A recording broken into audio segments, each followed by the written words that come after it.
तो जब परेशानियां चारों दिशाओं से आपको घेर चुकी हों, कहीं से भी कोई रास्ता नज़र ना आ रहा हो, तो कोई ना कोई तो एक ऐसी उम्मीद की किरण आपको मिल ही जाती है। बहुत से लोगों के साथ ऐसा होता है कि न जाने कहाँ से वो उम्मीद की किरण या फिर एक तरह से प्रभु ने ही जिस तरीके से मेरे को हाथ देकर इस परेशानी से खींच लिया हो, ऐसा कई बार होता है।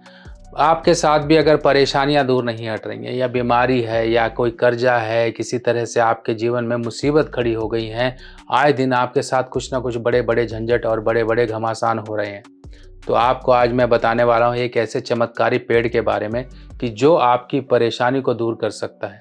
जब चारों तरफ से आप असफल हो जाओ, कुछ रास्ता ना दिखाई दे, तो इस पेड़ के आगे अगर आप अपनी प्रार्थना और जी भर के अगर आप रो लें, तो समझ लीजिए आपकी परेशानी तुरंत दूर होने के मार्ग खुल जाएंगे। आज मैं आपको ऐसे ही डबल पावर एक पेड़ के बारे में बताने वाला हूं, जो अक्सर आपको कहीं ना कहीं दिख जाएगा, और इस पेड़ में बहुत शक्ति है। चलिए समझते हैं क्या है इस वृक्ष की शक्ति और किस तरह से आप अपने जीवन की परेशानियां इस वृक्ष की सहायता से दूर कर सकते हो। तो सबसे पहले समझते हैं हम पीपल और साथ ही साथ बड़ का पेड़।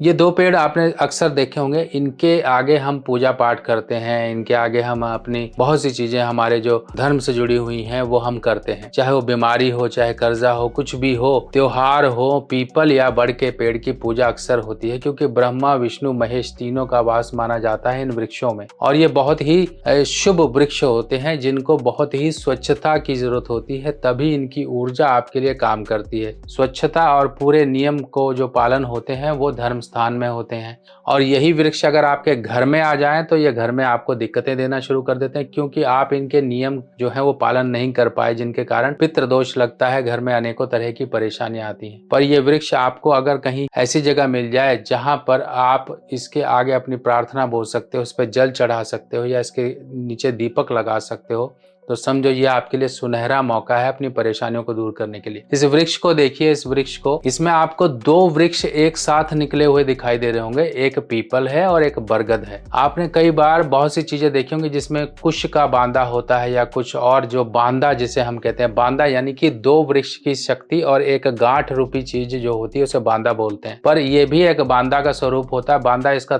वहां मिलता है जहां पर इसका एक तरह से रूट निकल रहा होता है। तो इस वृक्ष में एक तरह से वो डुअल पावर देखिए। यहाँ पर एक तरफ से आपको बरगद के पत्ते दिखाई दे रहे होंगे जिसे वट वृक्ष कहा जाता है, दूसरी तरफ आपको पीपल के पत्ते और पीपल का वृक्ष जाता हुआ दिखाई दे रहा होगा। ये दोनों के दोनों एक ही वृक्ष में इस तरह से आपको अगर मिल जाएं, तो समझो यही आपका ऐसा समय है कि आपको बुला रहा है कि आ मेरे पास और अपनी परेशानियों को दूर कर ले। अब आपको करना क्या है? अगर मान लीजिए ये आपके घर के आसपास है, ये आपके धर्म स्थान में है, ये आपके कहीं पार्क वगैरह में है, तो आप इस वृक्ष के आगे अगर आप अपने जूते वगैरह उतार कर इसके आगे नतमस्तक होकर यहाँ पर प्रार्थना भी करते हैं, तो आपकी प्रार्थना बहुत जल्दी स्वीकार होती है। इसमें डबल पावर आ जाती है। अगर हम पीपल के वृक्ष की बात करें, तो पीपल के वृक्ष से विष्णु जी का सीधा संबंध है, माँ लक्ष्मी जी का सीधा संबंध है, शनि देव का सीधा संबंध है। अगर हम वट वृक्ष की बरगद की बात करें, तो ब्रह्मा विष्णु महेश तीनों का वास वट वृक्ष में माना जाता है। वट सावित्री व्रत आपने सुना होगा, यानी कि वो एक ऐसा व्रत जिसमें एक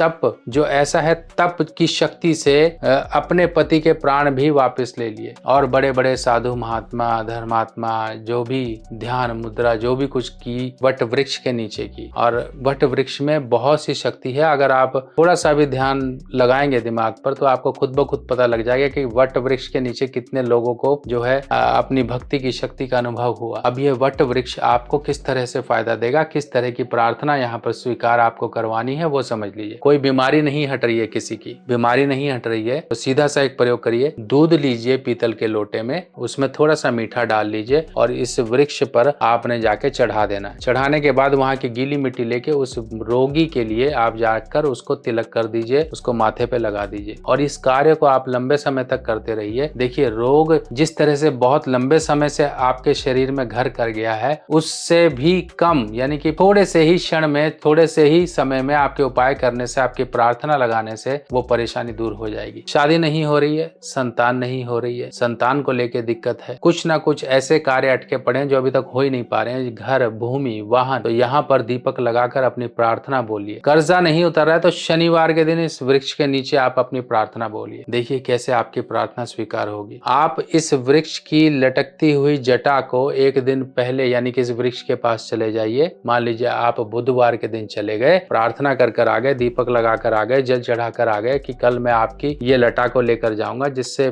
मेरे इस परिवारजन की परेशानी को दूर करिए, बीमारी है, कर्जा है, दुश्मन है, कुछ भी है, तो वो थोड़ी सी आप जटा को तोड़ के ले आइए और उसको गंगा जल, पंचामृत वगैरह से धोकर, धूप दीपक दिखाकर, ताबीज में भरकर, चांदी की या कपड़े की, आप उसके लिए गले में या बाजू में उसको पहना दो। बस इतना करने से ही देखिए आपको कितना फर्क दिखाई देगा। अब ये सब कुछ क्यों हो रहा है? पहले एक बात समझिए कि वृक्ष जो होते हैं इनमें भी वो शक्ति होती है। एक नॉर्मल तरीके से मैं बात कर रहा हूँ कि वृक्ष में भी वो सेंस होती है, वृक्ष में भी वो पावर होती है कि आपके इमोशंस को वो समझ सके। और एक नेचर से ही आप अपनी परेशानी की डिस्कशन कर रहे हैं, नेचर से ही आप, प्रकृति से ही अपनी परेशानी की जो है गुजारिश कर रहे हैं कि मेरी परेशानी दूर कर दो, क्योंकि हम प्रकृति का हिस्सा हैं और प्राकृतिक तरीके से ही हमारी परेशानी दूर होगी, क्योंकि प्राकृतिक तरीके से ही आई थी। तो आप ये मत सोचिए कुछ आर्टिफिशियल नहीं है, सब कुछ प्राकृतिक है, प्रकृति ही आपको बचा सकती है। इसीलिए वृक्ष बहुत जरूरी होते हैं लगाने के लिए। इस धरती का आप ख्याल रखोगे ना, धरती आपका ख्याल रखेगी, ठीक है। इसीलिए आपके नक्षत्र के अनुसार मैं सब के सब वृक्ष की पूरी जानकारी दे चुका हूँ आपको कि हाँ ये वीडियो इस तरह से अगर आप देखोगे ना, चंडीगढ़